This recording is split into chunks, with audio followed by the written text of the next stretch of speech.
Hello guys, welcome back to my channel পরম মৌসুমী daily blog. সবাই কেমন আছো? আশা করি সবাই ভালো আছো, আর আমিও ভীষণ ভালো আছি। তবে খুব ভালো বলতে পারছি না, যাই হোক তবুও চলে যাচ্ছে। আর এখন বরমশাই কচুর লতি এনেছে, বসে বসে কাটছে, দেখতেই পাচ্ছ। কচুর লতি কাটতে ভীষণ বিরক্তি লাগে, কিন্তু খেতে কিন্তু দুর্দান্ত লাগে। এই লতি খাওয়ার জন্য বরমশাই আবার চিংড়ি মাছ নিয়ে এসছে, কচুর লতি দিয়ে চিংড়ি মাছ, তা দারুণ লাগবে না খেতে।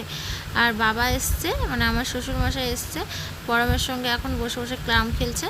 বাবাও কচুর লতি খেতে ভীষণ ভালোবাসে, আর আমাদের বাড়িতেও কচুর লতি, কলার মোচা এগুলো এখন করে খুবই খাওয়া হচ্ছে। তোমরা তো জানোই, বরমশাই আগে একবার এনেছিল, রান্না হয়েছিল। এখন আমরা যাচ্ছি একটু বাজারে, যাওয়ার পথে ঠাকুর দেখলাম, কোনো একটা মণ্ডপের ঠাকুর নিয়ে যাচ্ছে, তার জন্য জ্যামও হয়েছিল ভীষণ। এখানে বাজারে এসেছিলাম কিছু জিনিস কেনাকাটা করতে, তবে আমার না, ভাইয়ের জন্য। তো মানে ভাইয়ের কেনাকাটা, আমি এসছিলাম একটু। তো ভাই এসছিল, আর সঙ্গে কৃষ্ণা এসছিল, মানে আমাদের কল্পনার দিদি, আমার ভাইয়ের শালি আর কি। যাই হোক, দুই দিদি মিলে দেখে ওদের সংসারের জিনিসপত্র কেনাকাটা করছিলাম, মানে আমরা দেখে দেখে কিনে দিচ্ছিলাম আর কি, যেহেতু কল্পনা আসতে পারেনি। ও এখনও কাজের জায়গা থেকে ছুটি পায়নি, মানে এখনও আসেনি। ও আসবে, একটু পরেই চলে আসবে। আমরা হাঁড়ি কড়া আরও যা যা জিনিসপত্র লাগে টুকটাক ওখান থেকে নিলাম। এবারে এসেছি বেডশিটের দোকানে। এখানে বেডশিট, বালিশ, বেড কভার, মানে এই সবগুলো পাওয়া যায়, আর বালিশের ওয়ার। তো এই দুটো বেড কভার নেওয়া হয়েছে ওদের জন্য, আর বালিশের ওয়ারগুলো ওর ম্যাচিংয়ে ওখান থেকে নিতে বলছে। এখন চলে এলাম পাঞ্জাবি কিনতে। বিয়েতে তো পাঞ্জাবি ছাড়া চলবে না, আর মেয়ের শাড়ি তো অবশ্যই লাগবে, মানে বিয়েতে শাড়ি আর পাঞ্জাবি। তো এই পাঞ্জাবির দোকানটায় সবই পাঞ্জাবি ছিল। পাঞ্জাবিগুলো কিন্তু খুব সুন্দর সুন্দর পাঞ্জাবি, কিন্তু একটা জিনিস আমার খুব মানে অস্বস্তিকর লেগেছে, পাঞ্জাবিতে জানো তো 1 পয়সাও দাম কমায়নি, মানে 1 টাকাও কমায়নি। অন্যান্য জায়গায় যেরকম ছাড় দিয়েছে, তবুও একটু একটু হলেও, বিশেষ করে পুজোর সময় না, তবুও এখানে 1 টাকাও ছাড় নেই। এই জিনিসটা আমার ভীষণ খারাপ লেগেছে। যাই হোক, ভাইয়ের গায়ে ভালো করে সেট করে করে দেখে নেওয়া হচ্ছিল আর কি। আর এখানে জিনিসপত্রের যা দাম দেখলাম, কিন্তু বিয়ের পাঞ্জাবি তো নিতেই হবে। এই পাঞ্জাবিটা সবার পছন্দ হলো, তাই এটাই নেওয়া হচ্ছে, কিন্তু একবারের জন্য ট্রায়াল করে দেখতে দিল না ওখানে।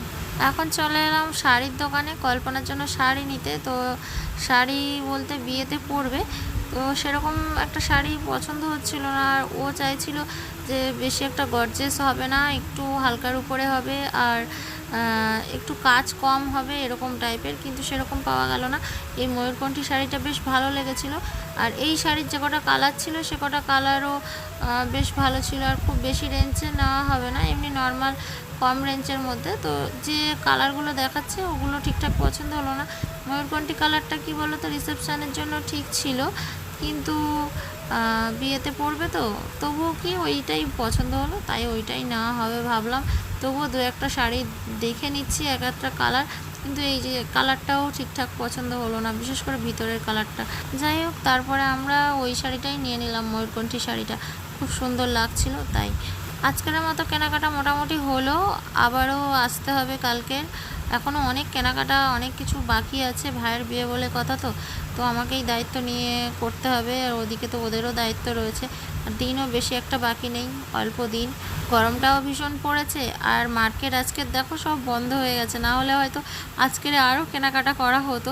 আমি বাড়ি থেকে বেরিয়েছিলাম 8টার সময়, আর এখন 11টা বেজে গেছে, পুরো মার্কেট বন্ধ, সব দোকান বন্ধ হয়ে গেছে।